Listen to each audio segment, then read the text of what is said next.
ഈ വർഷം നമ്മുടെ പടം റിലീസ് മൂന്നാമത്തെ റിലീസാണ്.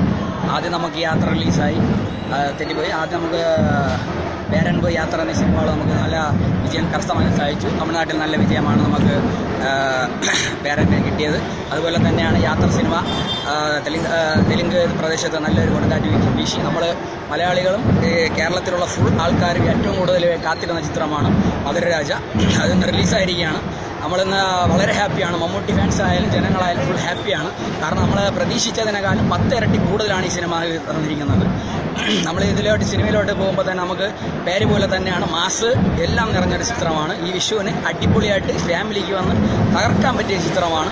ഒരു മമ്മൂട്ടി ഫാൻസ് എന്ന ആരാധകനിൽ എന്ന് പറയുന്നതല്ല, ഒരു ജനങ്ങളിൽ നിന്ന് ഒരാൾ പറയുന്നത് പോലെയാണ് ഞാൻ പറയുന്നത്.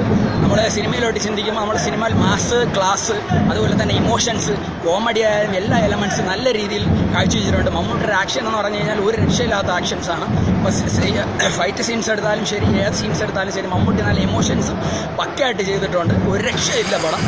ക്ലൈമാക്സ് എന്ന് പറഞ്ഞു കഴിഞ്ഞാൽ നല്ല രീതിക്ക് വൈശാഖനെ കൊണ്ട് കഴിയുന്ന രീതിയിൽ അടിപൊളിയായിട്ട് എടുത്തിട്ടുണ്ട്. അതുപോലെ തന്നെയാണ് ഉദയകൃഷ്ണനെ കുറിച്ച് പറയാതിരിക്കാൻ സാധിക്കില്ല, നല്ല കഥയാണ്. അതുപോലെ തന്നെ സലീം കുമാറിൻ്റെ നല്ലൊരു തിരിച്ചുവരവാണ്. സലീം കുമാർ നല്ല രീതിയിൽ അഭിനയിച്ചിട്ടുണ്ട്. മൊത്തത്തിൽ പടം നിങ്ങൾക്ക് എൻ്റർടൈൻമെൻ്റ് ആയിരിക്കും.